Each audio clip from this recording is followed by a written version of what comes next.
여러분 안녕하세요. 이번 시간에는 우리의 국어 교과서 212쪽부터 215쪽까지 있는 동물 속에 인간이 보여요 라는 글을 같이 공부해 보도록 하겠습니다. 우리가 지금 배우는 단어는 우리가 글을 읽을 때 또는 어떤 이야기를 들을 때 모르는 낱말의 뜻을 짐작하고 찾아보는 단원이죠. 내가 사전을 활용할 수 있는지, 또 혹시 사전이 없다면 어떻게 모르는 낱말의 뜻을 짐작할지, 이런 능력들을 기르는 단원입니다. 우리가 이번에 공부할 글은 동물 속에 인간이 보여요. 자, 최재천 선생님이 쓰신 글인데요. 최재천 선생님인 과학과 관련된 책도 많이 내시는 과학자예요. 선생님이 어렸을 때도 최재천 선생님의 글을 공부하고 이분의 도서를 읽었던 기억이 납니다. 자, 우리가 오늘 공부할 글에서 과연 동물 속에 인간이 보인다는 건 무슨 뜻일까? 인간도 원래는 동물이었다가 동물 중에 진화해서 어떤 종류가 인간이 된 거라고 알고 있는데, 지금 우리가 보는 동물들에서 인간의 특징을 볼 수 있다는 뜻인지, 아니면 정말 동물 그 자체가 인간이랑 생김새가 닮았다는 뜻인지 궁금하네요. 한번 이번 시간엔 천천히 같이 글을 읽고 글의 내용을 정리해보는 시간을 갖고요. 다음 시간에는 낱말의 뜻을 찾으면서 글의 내용을 다시 한번 돌아보도록 하겠습니다. 자, 먼저 우리가 같이 글을 읽을 건데요. 글을 읽을 때 항상 선생님이 문단 나눠서 읽는다고 했죠. 문단 나누기 표시는 어떻게 한다고 했죠? 여기 이렇게 한 칸 띄고 글이 시작되는 이 부분이 새로운 문단이다 라는 뜻이라서 항상 이렇게 V 표시를 하라고 했죠. 또 어디 있어요? 여기도 있고, 요 뒤에도 문단이 바뀔 때마다 이렇게 한 칸씩 띄어쓰기가 되어 있어요. 이거를 들여쓰기라고 하는데요. 중요한 건 아니지만 이렇게 한 칸이 비어져 있을 때마다 문단이 바뀌는구나, 내용이 조금 달라지겠구나, 중심 내용이 바뀌겠구나 라는 짐작을 할 수 있습니다. 한번 글을 읽기 전에 한번 여러분이 이렇게 문단 바뀔 때 쓰는 V 표시를 다 해주십시오. 여기도 다 한 칸 띄어쓰기 되어 있는 부분 다 문단이 바뀌는 곳입니다. 문단 표시 다 한 친구들은 212쪽으로 넘어오겠습니다. 선생님이 읽어볼게요. 첫 번째 문단부터. 인간은 종종 자신의 동물과 다르다고 생각합니다. 다를 뿐만 아니라 여러 면에서 동물보다 훨씬 뛰어나고 특별하다고 여기지요. 이런 눈으로 세상을 보면 인간의 다른 생명은 작고 하찮게 생각돼요. 우리가 사는 지구도 마치 인간을 위해 생겨난 것처럼 잘못 생각할 수도 있고요. 사실은 지구의 주인은 인간이 아니고 인간만이 특별한 생명체인 것도 아니랍니다. 왜 그런지 볼까요? 라고 첫 번째 문단에 우리 글쓴이 최재천 박사님의 하고 싶은 말이 들어있네요. 자, 선생님이 이렇게 괄호 표시한 부분이 이 문단의 중심 내용, 중심 생각이라고 할 수 있는데요. 요 앞부분에는 사람들이 자기를 특별하게 생각한다고, 인간이 이 지구상에서 가장 귀중하고 인간 빼고 나머지는 별거 아닌 것처럼 생각한다고 되어 있는데, 이런 생각이 맞는 생각이래요? 잘못된 생각이래요? 잘못된 생각이래요. 자, 여러분은 혹시 작은 벌레나 아니면 작고 귀여운 동물들을 인간보다 하찮다고 생각한 적이 있진 않나요? 선생님은 어렸을 때 솔직히 그렇게 생각했던 것 같아요. 에이, 아무리 반려동물, 반려곤충 한다고 해도 그렇지 어떻게 인간이랑 똑같이 생각하냐. 인간이 훨씬 귀하지. 라는 생각을 선생님도 어렸을 때 했고요. 지금도 많은 사람이 그렇게 생각하죠. 마치 애완동물을 일회용품처럼 키우다가 죽으면 뭐 죽었으니까 새로 사지 뭐, 이렇게 생각하기도 했고요. 곤충이나 벌레를 막 밟아서 죽이는 그런 어린이들도 있고요. 어렸을 때는 몰라서 그럴 수도 있어요. 하지만 그건 잘못된 거예요. 생명에는 귀하고 안 귀한 게 없죠. 당연히 인간은 누구나 평등하고요.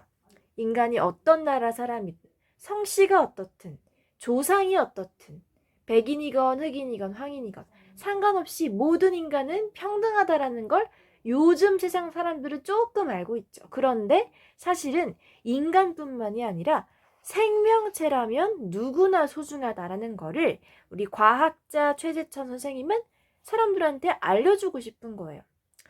우리 인간은 그렇게 특별하지 않아. 특별하긴 하지만 누구나 다 특별해. 생명체라면 누구나. 그러니까 지구의 주인이 인간이라는 잘못된 생각은 버려. 지구에 살고 있는 모든 생명체는 소중해. 라는 말을 우리 최재천 박사님이 첫 번째 문단에서 얘기하고 있어요. 자, 다시 돌아봅시다. 우리가 사는 지구도 마치 인간을 위해 생겨난 것처럼 잘못 생각할 수도 있고요. 우리가 사는 지구는 인간을 위해 생겨난 거다 아니다? 아니다. 잘못된 생각이라 하잖아요. 우리가 사는 지구는요, 인간만을 위한 공간이 아니라 모든 생명체를 위해 존재하는 공간이에요. 지구의 주인이 인간인 것도 아니고요. 인간만이 특별한 것도 아니에요. 생명체라면 누구나 소중하고요. 이 지구는 생명체가 다 같이 살아가는 공간이래요. 이러한 중요한 생각을 여러분이 기억하면서 아래의 글도 읽어봅시다.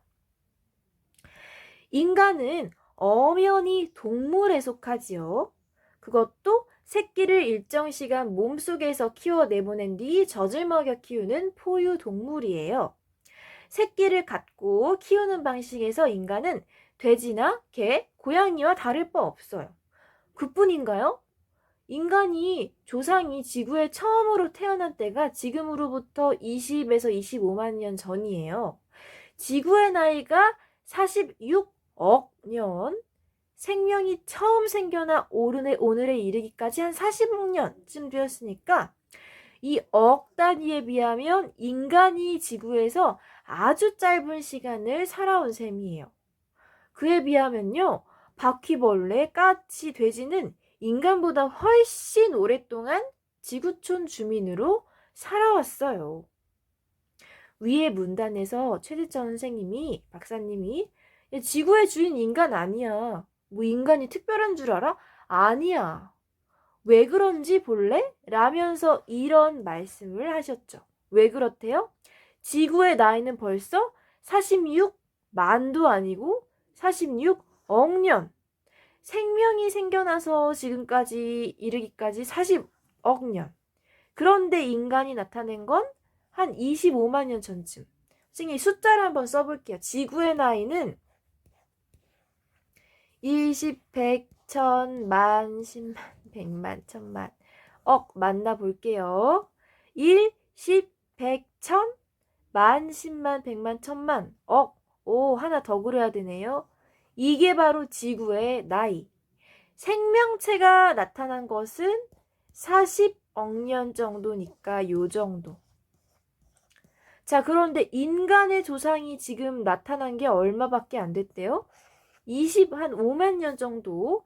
1, 10, 100, 1000, 만, 10만, 25만 년 정도. 자, 비교해 보세요. 비교해 보세요. 인간이 나타난 건 요 정도인데 지구가 존재한 거, 지구에 생명체가 존재한 거는 요만큼이나 많죠. 몇 배가 많아? 10배, 100배, 1000배, 억배나 많아? 그쵸, 여러분?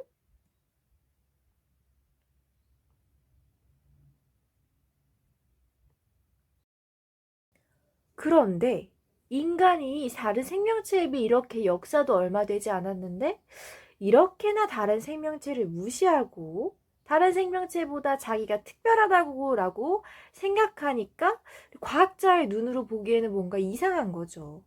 인간은 지구 전체의 역사에 비하면 역사가 얼마 되지도 않았어. 그런데 다른 생명체보다 왜 뛰어나다고 생각할까? 라고 의문을 가지는 거예요. 자, 그렇게 해서 이렇게 말합니다. 만약에 자연계에 어른을 공경하는 문화가 있었다면 지금 인간에게 무시당하고 고통받는 다른 많은 동물의 마음은 마치 나이 지긋한 어른이 한참 어린 아이에게 험한 욕을 듣고 흠씬 두들겨 맞았을 때의 느낌과 비슷할 거예요 라고 하시네요. 이게 무슨 말인지 생각해보면 이 표를 봐주세요. 자, 이 표는 역사순, 왼쪽으로 갈수록 오래된 거고요. 오래됨. 여기로 갈수록 최신의 것이에요. 자, 이 말은 무슨 뜻이냐면요. 지구 탄생이 한참 전이고요. 그 다음에 지구가 탄생한 지 얼마 되지 않아 등장한 게 바로 바퀴벌레, 까치, 돼지 이런 순서대로 다른 생명체가 훨씬 사람보다 나이가 많다는 거예요. 역사가 오래됐다는 거예요. 그런데 사람은 사실 다른 생명체를 좀 무시하는 경향이 있죠. 자, 그런데 이 과학자가 생각하기에는 아니, 다른 생명체는 진짜 사람에 비하면 한참 어른이고 할아버지의 할아버지 수준이고 인간은 등장한 지 얼마 안 됐으니까 어린아이 정도인데 이 자연계에 인간들처럼 서로 공경하는 문화가 있었다면 사람이 바퀴벌레 밟아 죽이는 거는 어린이가 어른을 무시하는 그런 느낌이지 않을까라고 과학자가 이야기합니다. 여러분도 공감을 하나요? 공감을 못할 수도 있어요. 이건 과학자의 관점이기 때문에 과학자는 이렇게 생각을 한다는 거죠. 사람이 등장한 지 얼마 안 된 생명체니까 다른 생명체를 무시하는 게 좀 웃겨 보이는 거예요. 어디 나이도 역사도 얼마 안 된 인간이 자기만 뛰어나다고 생각하냐 이거죠. 글을 계속 읽어보면요. 인간은요, 지구의 막내예요. 최초의 생명이 수십억 년에 걸쳐 다양하게 가지를 뻗으며 진화하는 과정에서 그냥 우연히 생겨난 생물의 한 종류일 뿐이지요. 자, 계속 읽어볼게요. 지구의 막내이지만 인간은 지능이 높고 다른 동물보다 뛰어난 점이 분명 있어요. 하지만 인간에게만 있다고 여겼던 능력이 다른 동물에게서 발견되는 경우도 많아요. 예를 들어 언어는 인간만이 가진 능력이라고 생각했는데 꿀벌에게도 언어가 있다는 것이 밝혀졌어요. 인간은 말과 글을 사용하지만 꿀벌은 춤을 이용한다는 것만 다를 뿐이에요. 자, 여기까지 내용을 다시 정리해보면요. 자, 글의 처음에서 박사님이 이 글쓴이가 뭐라고 얘기했어요? 인간은 자기들, 인간만이 특별한 존재, 인간이 지구의 주인이라고 잘못 생각하고 있는데 라고 얘기했죠. 그리고 그 뒤에는 사실 인간은 지구 전체의 역사를 보면 정말 태어난 지 얼마 안 된 생명체 중에 막내다. 다른 생명체를 무시하고 하찮게 여기는데 그거는 마치 어린이가 어른을 무시하고 함부로 때리는 것처럼 잘못된 행동이다 라고 이야기를 했습니다. 물론 과학자의 생각이죠. 자, 물론 인간이 역사가 깊은 생명체는 아닌데 분명 지능도 높고 다른 동물보다 뛰어난 점이 있긴 있어. 능력은 좋아. 그런데 사람들이 그런 이유로 야, 우리 인간이 제일 똑똑하니까 다른 생명체 지배해야지 라고 생각할 수 있는데 인간만이 갖고 있다고 생각했던 능력이 동물한테도 발견되는 경우가 많다 이거죠. 인간이 역사가 깊지 않아. 지구 생명체 중에 막내인데도 다른 생명체를 무시할 수 있었던 근거는 뭐였어요? 인간이 똑똑하니까. 우리 인간이 비록 역사는 짧지만 똑똑하니까 다른 동물들을 다스리는 거야 라고 생각해 왔는데 사실은 인간한테만 있는 줄 알았던 능력이 다른 동물한테서도 발견이 된다라고 이야기합니다. 즉, 야, 인간만 특별한 거 아니야. 다른 동물들한테도 인간이 갖고 있는 능력 발견됐다라니까? 이야기를 하고 있죠. 그 중 한 가지가 뭐예요? 바로 언어입니다. 언어. 여러분이 사용하고 있는 언어는 뭐예요? 주로 한국어죠. 우리는 한국 사람이고 한국어로 서로 대화를 하고 편지를 쓰고 한국어로 뭐 뉴스도 내보내고 공연도 올리고 해요. 그래서 우리나라에 살려면 한국어를 할 줄 알아야 유리하긴 하죠. 자, 그런데 이렇게 인간이 말과 글로 표현을 하는 언어가 꿀벌한테도 있대요. 자, 꿀벌은 대신에 춤을 이용해서 자기의 의사 표현을 하고 대화를 나눈다는 겁니다. 밑에 그림을 보면요, 꿀벌이 막 다리도 움직이고 날갯짓을 하면서 다른 벌들한테 이봐, 여기야, 여기라고 의사 표현을 하죠. 꿀벌이 사람과 같았으면 뭐 편지도 쓰고 목, 성대를 움직여서 소리를 내겠지만 꿀벌은 다양한 춤을 이용해서 서로 대화를 하나 봅니다. 꿀벌이 사용하는 언어는 춤이네요, 춤. 그쵸? 그런데 우리가 인간에 비해 동물이 좀 단순하고 멍청하다라고 생각하는 경향이 있는데 꿀벌이 언어를 사용한다라는 걸 보니까 이 춤이 대충 추는 춤이 아니라 엄청 구체적이고 종류가 많은가 봐요. 그쵸?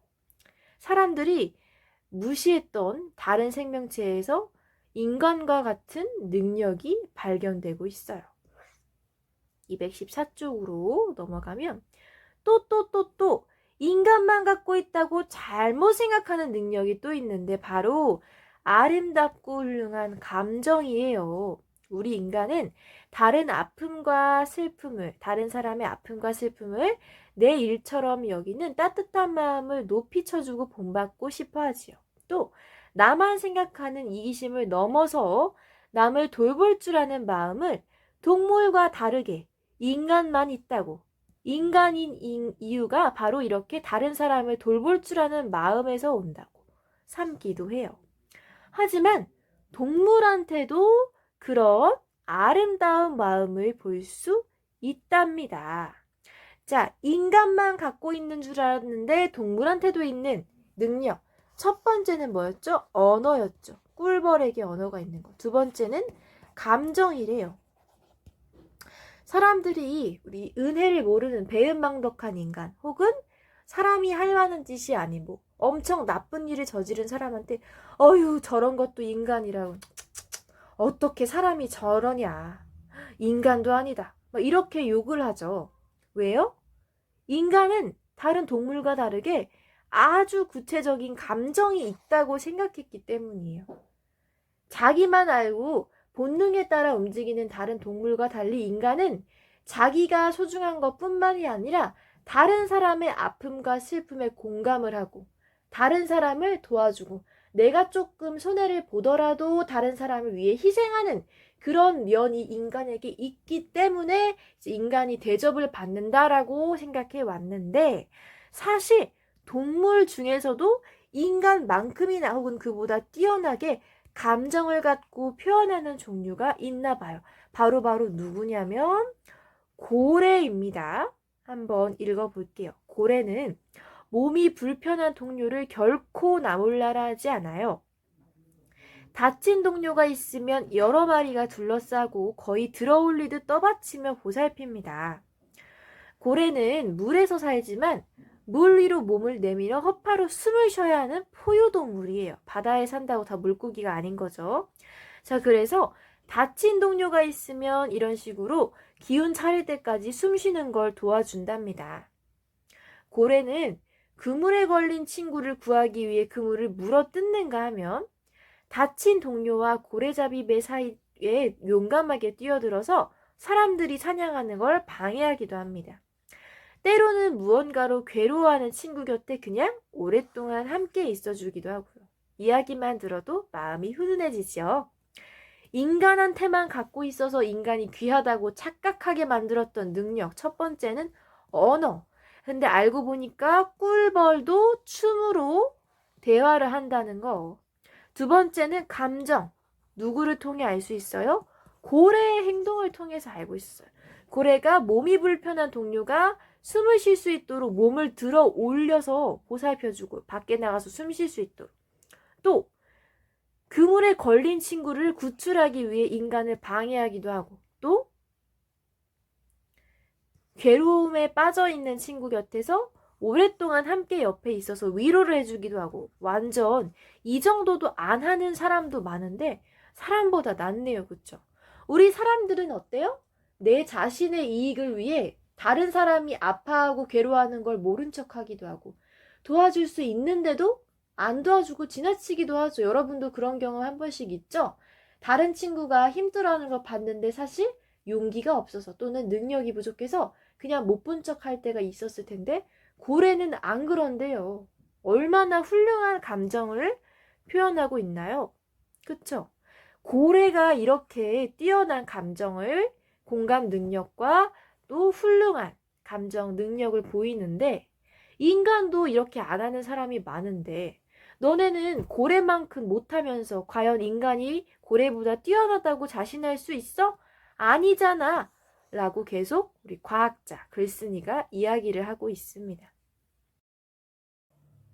그 아래 계속 읽어볼게요. 자, 그렇게 몸과 마음을 다해 부모와 형제, 친구를 지켜주려 해도 어쩔 수 없이 떠나보내야 하는 경우가 있지요. 그럴 때 인간은 깊은 슬픔에 잠겨 서럽게 웁니다. 슬픔이 너무 크면 오랫동안 괴로워하다가 몸이 상하기도 하지요. 다른 동물은 어떨까요? 가까운 이의 죽음을 슬퍼하는 건 다른 동물도 마찬가지예요. 또 다른 예시가 있나 봐요. 제인 구달 박사는 어미의 죽음을 슬퍼하다 숨을 거둔 어린 침팬지 이야기를 들려주었어요. 슬픔이 얼마나 컸으면 아무것도 먹지 못하고 어미 곁을 지키다가 숨을 거두었을까요? 구달 박사는 어미 침팬지가 축 늘어진 자식의 시체를 차마 버리지 못하고 품에 안고 다니는 모습 또한 종종 보았답니다. 또 어떤 예시가 있었어요? 감정 중에서 다른 사람의 아픔을 지나치지 못하고 도와주려는 고래의 모습과 또 어떤 모습? 가까운 이의 죽음을 슬퍼하고 괴로워하는 침팬지의 모습도 감정을 갖고 있는 동물의 예시겠죠. 또 어떤 예시가 있냐면 자, 죽음을 슬퍼하는 침팬지의 모습이 인간을 닮았다면 코끼리는 또 어떻게 한대요? 죽은 이를 기억하는 방법이 또 있대요. 코끼리는 다른 동물 뼈에는 아무런 관심이 없지만 코끼리의 뼈를 발견하면 큰 관심을 보입니다. 긴 코로 뼈 냄새를 맡아보기도 하고 뼈를 이리저리 굴려보기도 하지요. 때로는 오랫동안 들고 다니기도 합니다. 뼈를 보고 죽은 어미를 떠올리기 때문이에요. 코끼리는 늘 신선한 물과 풀을 찾아다니는데 도중에 어미의 머리뼈가 놓여있는 곳에 들러 한참 동안 그 뼈를 굴리며 시간을 보내고 합니다. 눈물도 한숨도 없지만 코끼리가 죽은 어미를 얼마나 그리워하는지 가슴 깊이 느낄 수 있지요. 자, 또 어떤 모습을 통해서 동물이 감정을 갖고 있다는 걸 알 수 있었나요? 죽은 이를 그리워하는 모습을 보면서 자기 가족의 뼈뿐만이 아니라 자기랑 상관없지만 똑같은 코끼리의 뼈를 발견하면 엄청 관심을 보이면서 크게 관심을 보이면서 막 굴려보기도 하고 생각에 잠긴대요. 왜요? 다른 코끼리의 뼈를 보면서 어미의 뼈, 어미의 죽음이 생각났기 때문에. 자, 우리 사람도 가끔 나에게 소중한 사람이 떠나가면 그 사람을 오래오래 기억하고 싶어 하고 그 사람이 남긴 물건 같은 걸 보면서 그 사람을 추억하기도 하죠. 그런데 코끼리도 그렇게 한다라는 게 연구가 됐나 봐요. 여기 그림에 보면 코끼리들이 코끼리 뼈를 지나치지 못하고 한참 동안 관찰하고 만져보고 있네요. 인간만이 다른 사람의 죽음을 애도한다고 생각했었으나 동물도 그렇게 그런 방식으로 자신의 가족을 그리워한다라는 거. 이 감정을 느끼고 표현하는 건 인간만이 가진 능력이 아니라 동물에게도 있다라는 거. 이런 예시가 계속 나오고 있네요. 자, 그래서 이렇게 이야기를 합니다. 자, 지금까지의 예를 보셨나요? 인간은 동물이랑 다르다고 자꾸 선을 그으려고 하지만 동물의 세계를 들여다보면 볼수록 그 속에 자꾸 인간의 모습이 보입니다. 우리 글의 제목이죠. 동물 속에 인간이 보여요. 인간만이 갖고 있다고 내세우는 능력이 동물들에게서 발견되는 것만 봐도 알 수 있지요. 물론 인간이 참으로 대단한 동물인 건 사실이에요. 하지만 그 대단함은 인간이 혼자 스스로 만들어낸 것도 아니에요. 이해가 되죠? 지금 글쓴이가 자꾸 하고 있는 소리가 뭐예요? 인간만 대단하고 특별한 거 아니야. 물론 인간도 대단한데 인간한테만 그 능력이 있는 것도 아니고 인간이 갖고 있는 능력은 인간이 혼자 만든 것도 아니야. 그럼 어떻게 만들어졌는지 한번 볼래? 라고 이야기하죠. 마지막 문단.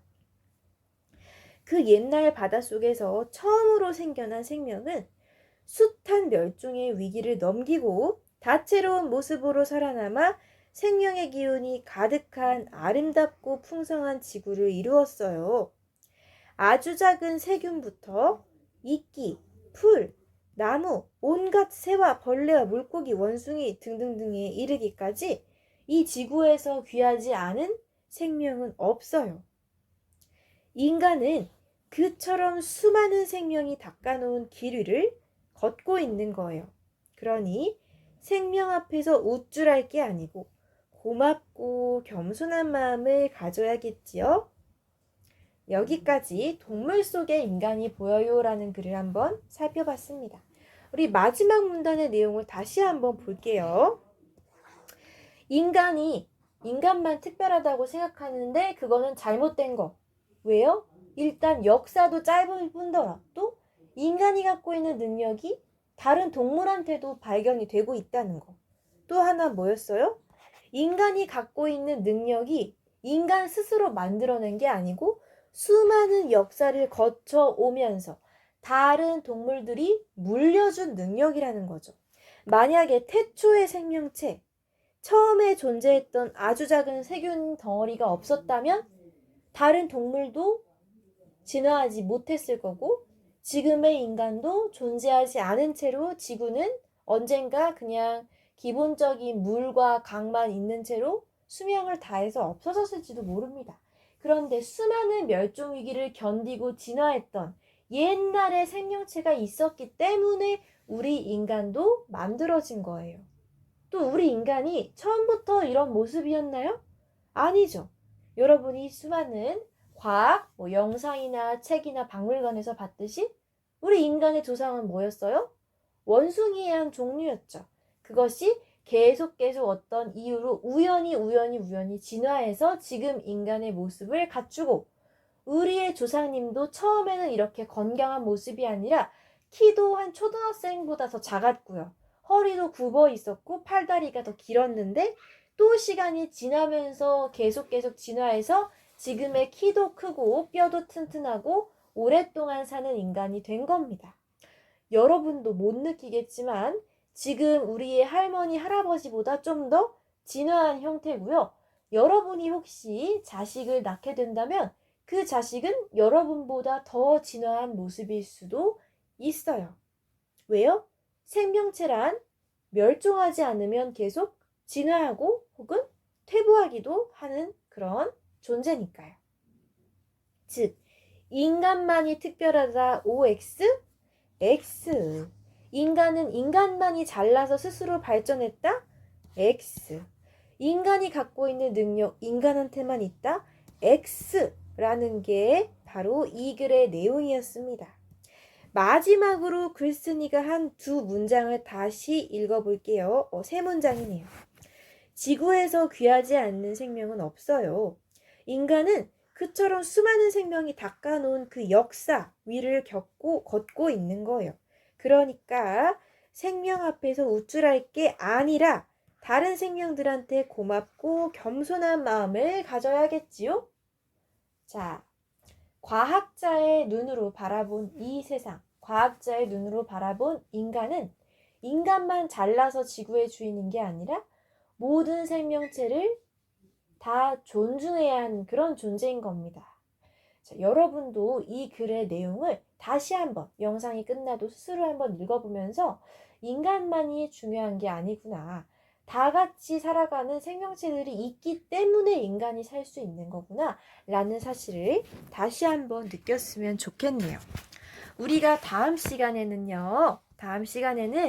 요 뒤에 방금 읽은 글에서 잘 모르는 낱말을 한번 찾아보고, 또 이 마지막 부분, 방금 본 생명 앞에서 우쭐할 게 아니라 고맙고 겸손한 마음을 가져야겠지요 라는 문장에 대한 우리의 생각도 정리해보는 시간을 가질 건데, 이번 수업은 여기서 마치겠지만 여러분이 글의 내용을 잘 이해하고 또 기억할 수 있도록 꼭 복습하도록 합니다.